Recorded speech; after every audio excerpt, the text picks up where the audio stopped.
दोस्तों स्वागत है आपका फिर से एक नया वीडियो। दोस्तों आज जो बात करने जा रहे हैं वो जो है ओएनजीसी के ऊपर है, जो कि एक oil and natural gas company है। ओएनजीसी जो है, पहले इसका डिस्क्रिप्शन की बात करते हैं। जो oil and natural gas company जो है वो the oil and natural gas is an Indian central public sector undertaking which is the largest government owned oil and natural gas explorer and producer in the country. ये जो company है वो भारत की सबसे बड़ी एक्सप्लोरर और प्रोड्यूसर है oil and natural gas की। ओएनजीसी जो कंपनी है ऑयल एंड नेचुरल गैस की सबसे बड़ी प्रोड्यूसर है, अपने कंट्री की, भारत की सबसे बड़ी कंपनी है। It account for 70% of India's domestic production of crude oil.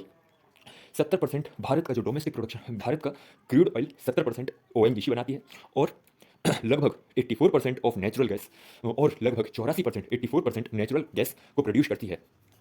इसका जो हेडक्वार्टर है वो दिल्ली में है। ONGC is under the ownership of the government of India and administration of ministry of petroleum and natural gas. ONGC जो company है वो government of India और ministry of petroleum and natural gas के under में है। It was founded on 14th of August 1956 by the government of India. 14 अगस्त 1956 को government of India ने इसको फाउंड किया था, बनाया था। नवंबर 2010 में, in November 2010 the government of India conferred the Maharatna status to ONGC. ONGC को महारत्न अवार्ड से सम्मानित किया था भारत सरकार ने 2010 नवंबर में। दोस्तों ये तो हुआ इसका डिस्क्रिप्शन की बात। अब बात करते हैं थोड़ी बहुत और गहराई वाली डिटेल्स की।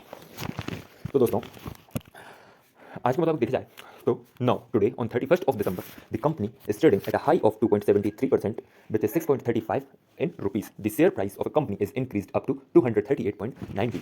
कंपनी का शेयर प्राइस बढ़ के 238.90 238.90 पर हो गया है। दोस्तों ये जो वीडियो है वो मार्केट के चलते बन रही है, थोड़ी बहुत फ्लक्चुएशन होने की संभावना है और होती भी है।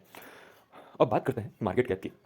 2,93,561 करोड़ की कंपनी का मार्केट कैप है। मार्केट कैपिटलाइजेशन जो है वो 2,93,561 करोड़ की है। थोड़ी और गहराई में जाए तो पीई रेशियो देखने को मिलता है 7.14। प्रमोटर होल्डिंग देखने को मिलती है 58.89%। जो प्रमोटर होल्डिंग है वो 58.89% है कंपनी की। हर बार की तरह बात करते हैं नंबर ऑफ शेयर्स की। कंपनी के पास कितने शेयर्स हैं? लगभग कंपनी के पास 1258 करोड़ शेयर्स हैं कंपनी के पास। कंपनी कंपनी की जो प्रमोटर होल्डिंग है वो देख लीजिए 58.89%। कंपनी के पास जो कैश है, कंपनी के पास जो रकम है वो 30,031 करोड़ है। कर्ज की बात करें तो 6,109 करोड़ कंपनी के ऊपर कर्ज है। दोस्तों अपने हिसाब से तो कंपनी अभी डाउनफॉल में है और अभी थोड़ा और चलेगा, थोड़ा लंबा चलेगा डाउनफॉल जो है। दोस्तों हर बार की तरह इस बार भी बोलूंगा कि ना तो इस सजेशन के ऊपर आपको खरीदना है और ना ही आपको इस सजेशन के ऊपर बेचना। मित्रों अब शुरुआत करते हैं कंपनी की कुछ अच्छाइयाँ और कंपनी की कुछ लिमिटेशंस के ऊपर। कंपनी की जो पहली अच्छाई है वो तो ये देखने को मिलती है कि कंपनी ने पिछले 3 वर्षों में 53.31% की अच्छी प्रॉफिट ग्रोथ दर्ज की है। ये हुआ पहला, फर्स्ट वाला। और सेकंड वाला देखने को मिलता है कि कंपनी इज वर्चुअली डेप्ट फ्री। कंपनी के ऊपर कर्ज बहुत कम है, मतलब डेप्ट फ्री है कंपनी, क्योंकि उसको कैश को देखा है तो कंपनी का जो डेप्ट फ्री मतलब जो कर्ज है वो बहुत कम है, डेप्ट फ्री माना जाता है उसको। The company has high promoter holding of 58.89%। एक अच्छा ये देखने को मिलती है कि कंपनी 58.89% की अच्छी प्रमोटर होल्डिंग रखी है। फोर्थ वन देखने को मिलता है कि कंपनी का जो कैश फ्लो मैनेजमेंट है वो बहुत अच्छा है, मतलब सीएफओ पीएटी जो है वो 1.93 पर है। ये देखने को आपको मिलता है 1.93 पर है। कैश फ्लो मैनेजमेंट का मतलब ये है कि किसी बिजनेस में कितना पैसा आता है और कितना बाहर जाता है, इस पर नजर रखना और नियंत्रित करना ताकि कैश फ्लो की जरूरतों का सटीक पूर्व अनुमान लगाया जा सके। तो दोस्तों ये तो ही कंपनी की अच्छाइयाँ की। अब बात करते हैं कंपनी की लिमिटेशंस की। लिमिटेशन मतलब थोड़ी बहुत खूबियाँ।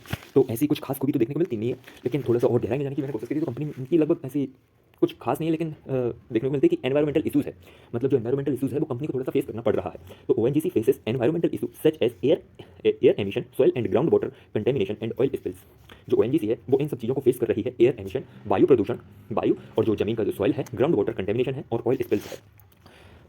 ये सब चीज़ें थोड़ी सी फेस करना पड़ रही है कंपनी को, और आगे भी करती रहेगी, क्योंकि नेचुरल गैस और ऑयल जितनी भी माइनिंग सेक्टर के अंदर जो सी भी कंपनियाँ आती हैं उन सबको थोड़ी बहुत ये लिमिटेशंस को फेस करना पड़ता है। दोस्तों शेयर होल्डिंग पैटर्न पर नजर डालें तो सबसे ज़्यादा जो है वो प्रमोटर होल्डिंग है। ये देखिए 58.89% प्रमोटर है। डोमेस्टिक जो है वो 29.34%, फॉरेन के जो इन्वेस्टमेंट इंस्टीट्यूशन है वो 8.12% है, और हम लोग जो पब्लिक है वो 3.65% है। दोस्तों आज के लिए बस इतना ही। मिलते हैं, मिलना तो अभी ठीक है, लेकिन अब आपसे बोल देना चाहता हूँ कि आपको जो से भी टॉपिक पर वीडियो चाहिए, जैसे हर बार की तरह आपसे बोलना चाहता हूँ कि जिस भी टॉपिक पर आपको वीडियो चाहिए प्लीज़ कमेंट करिएगा, मैं उस वीडियो तक पहुँचने में सक्षम रहूँगा। तब तक के लिए दोस्तों जय हिंद, जय भारत, धन्यवाद। मिलते हैं अगली वीडियो।